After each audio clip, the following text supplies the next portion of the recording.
Coming to you from the historic Hart Building in Marysville, California, in Studio 93, In the Tank with Fish, with your host, Bob Fischetti.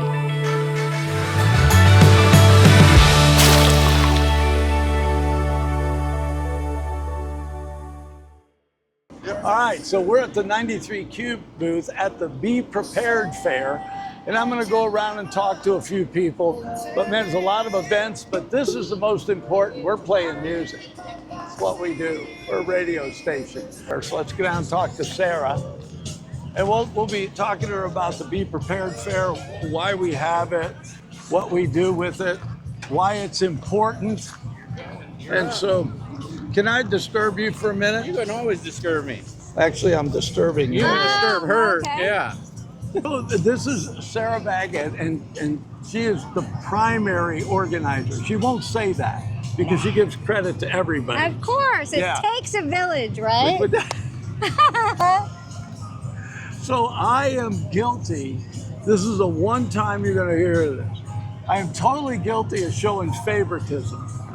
Because this gal, I love her whole family. Yeah, we love you too, darling. So here's what I want to talk about. So if they come down now, Yes. they can. There's so many different organizations here, Yeah. and so there's a lot of free stuff, a lot of information. So as people are coming in, what would you encourage them? Make sure you don't miss this. All right. When you arrive, you visit the OES, the Yuba County OES table first. You get your go bag. You get your freebies, your flashlight, your first aid kit. You get your pill boxes, and then you have your bag. And then you visit each other booth, and you get to select all these wonderful pieces of literature to help prepare yourself and your family. You go around, you see the fire trucks, you get to honk a little horn. What? Nobody told me I got to do that. See our ambulance, visit Fish at 93Q, and then finish it off with a little barbecue with a little sweet treat, and you're set. We have food, we have music, we have friends. What else could you ask for? You need to come and see us She makes tonight. me feel tall. So it's really important. The reason I wanted to do a quick video and get it out is because it doesn't end with the Be Prepared Fair. It ends when you're prepared. So it's very important. You can get here and get stuff. But if for some reason you can't come, you can still contact OES, correct? Yes. And then they can direct you to information. They got a great website, Yuba. BePreparedYuba.org.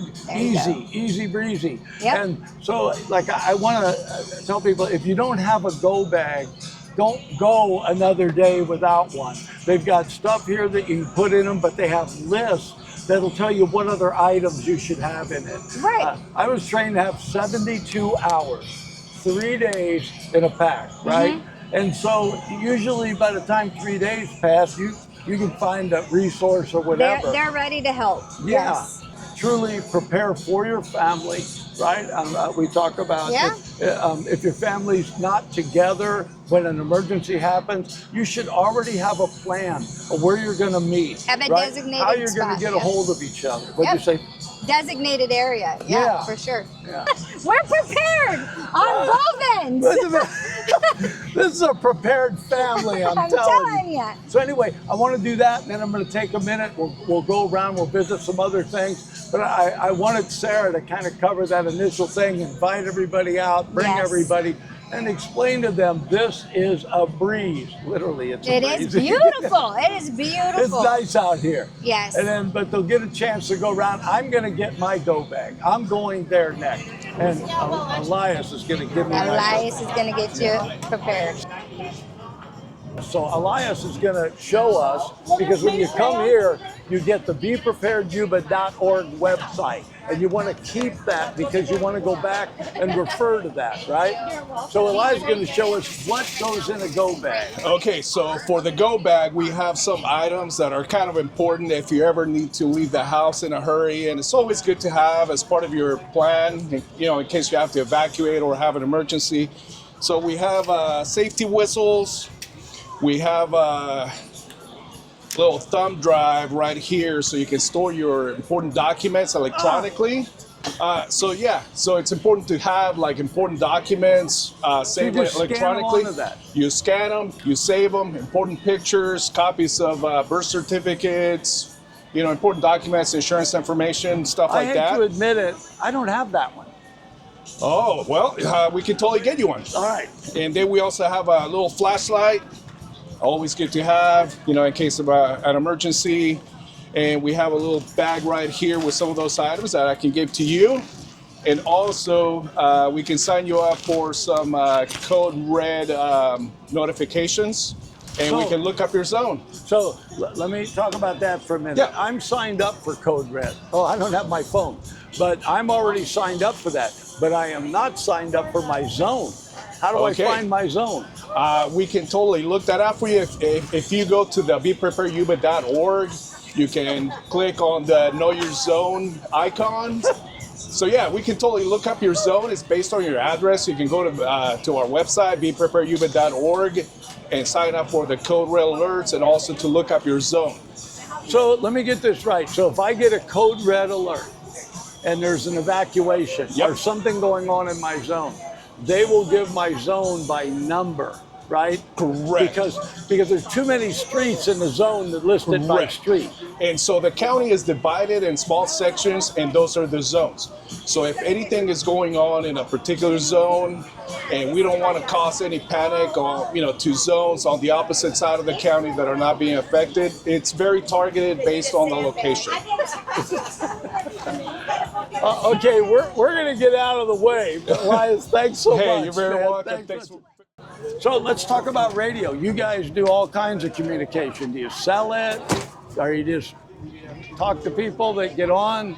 Because we're like a radio station. We're not like, nobody calls us unless they want to play a song. Yeah, well, they would call you. They would call you on the phone. Whereas if we wanted to communicate, we would use the radio, give our call sign, and listen for somebody else to come back, and then we can communicate for various reasons. Sometimes it's just chew the rag. Other times it's in a case of Veterans Day parade. We're helping line up people for the parade and sending them out. And disaster relief, like when they had the fires, we had people down at the shelters, and at different shelters in Chico and Yuba City, communicating back and forth to help people find each other, to make sure that people are safe. Years ago, during Vietnam, you couldn't call home. They didn't have cell phones, right? That wasn't going to happen. And if you did call home, it cost you a lot of money, right? And so they had what was called the Mars station. And you would go there. You guys know what that is, right? So you go in and you talk to your mom and you're like, "Hey, Mom, it's really good. Over." And she'd have to go, "I'm so glad to hear you, son. Over." And so you had to say over every time. You had to say over, over, and over, right? Yeah, that is the military amateur radio service. Why did I know he would know? I just knew he would know what Mars was. We didn't know. Both my father and my father-in-law are retired Navy. My father is retired permanently, but that was a couple of years ago. My father-in-law is still around, and they knew about Mars and were able to talk to people, talk to family because of it.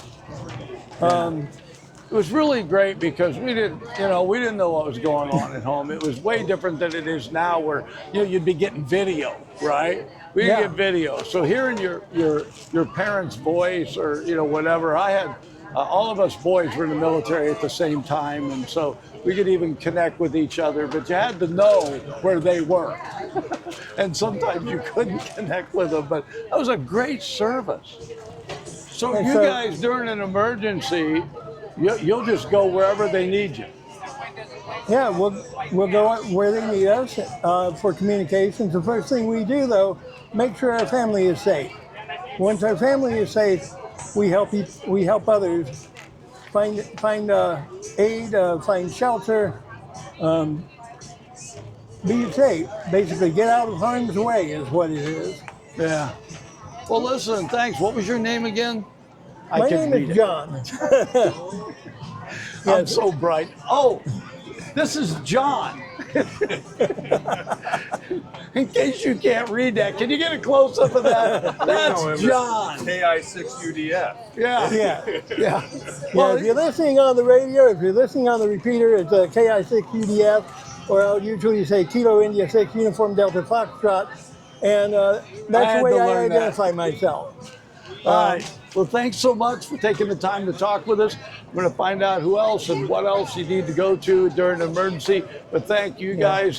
The name of your During organization. emergency, this guy is a go-to. He's our emergency coordinator. His is Neil or Buck, and his is November 6th, Charlie November 8th. N6CNY. He's a Central New York guy. So What? Originally from upstate New York, Central New York. Brooklyn. Oh, well, about 8 hours north of you. I was 50 miles northeast of Syracuse. And every once in a while it kicks in, but Oh, yeah. mostly I'm able to avoid it. Hey, thanks Ready? for coming out to the Yuba County Preparedness Fair. I'm John with Cal OES, and we're here to distribute some preparedness materials and say hi to the folks. And I'm Kim with Cal OES, so welcome. So, what is the difference between a local OES and Cal OES? How does it? Is there a governing element so of that? we always say all disasters begin and end small. So if it occurs in Marysville and Yuba County, they'll dedicate all their resources to respond. But if they run out of resources, then the state will start helping coordinate assets from surrounding counties, and then we can go to the region and go to multiple counties to help cover down on it.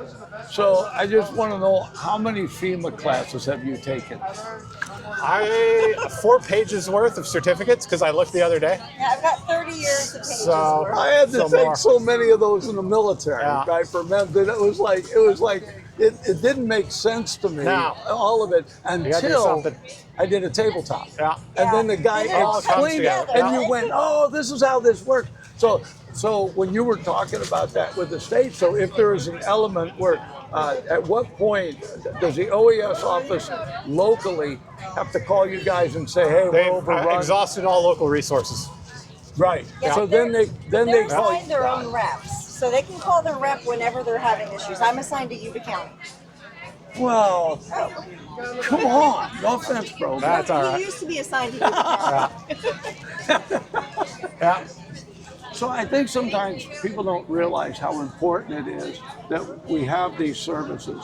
They just, oh, it's a government agency, they do this or do that. But Office of Emergency Services is the real deal.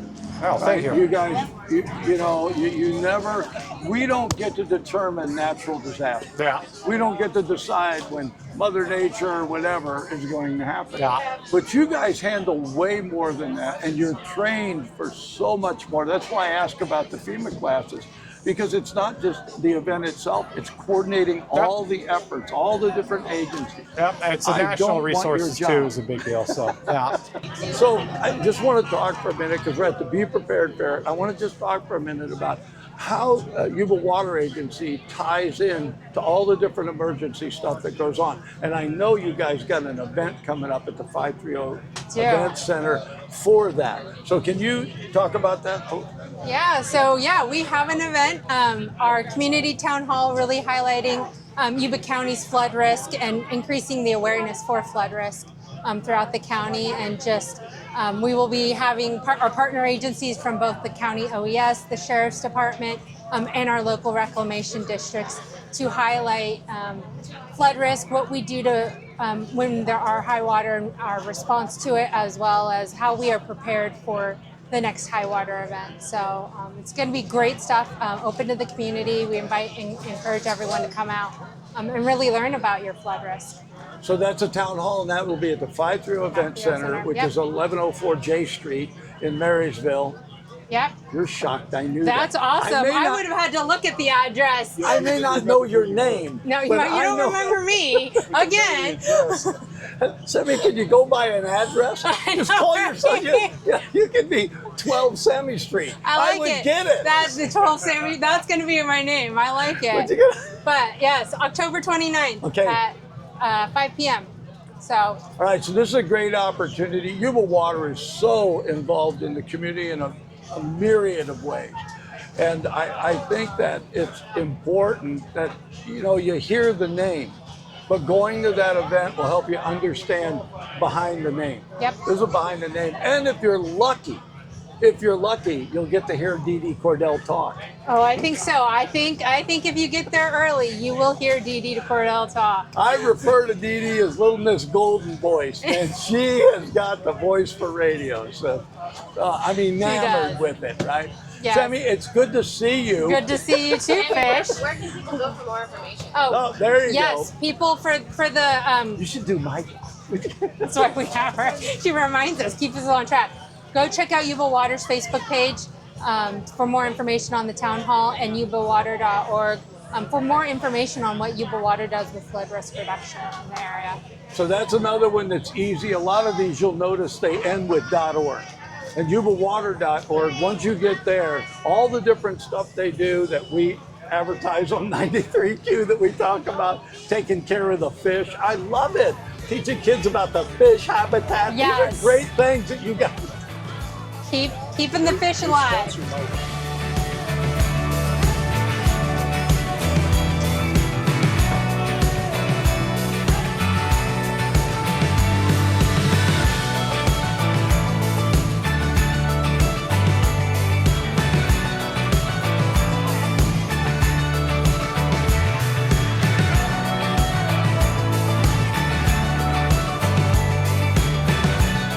All right, we got to go to another one. Okay. Oh, Bye, you bye. got that? No, I did. Oh, good. You did it. Bye.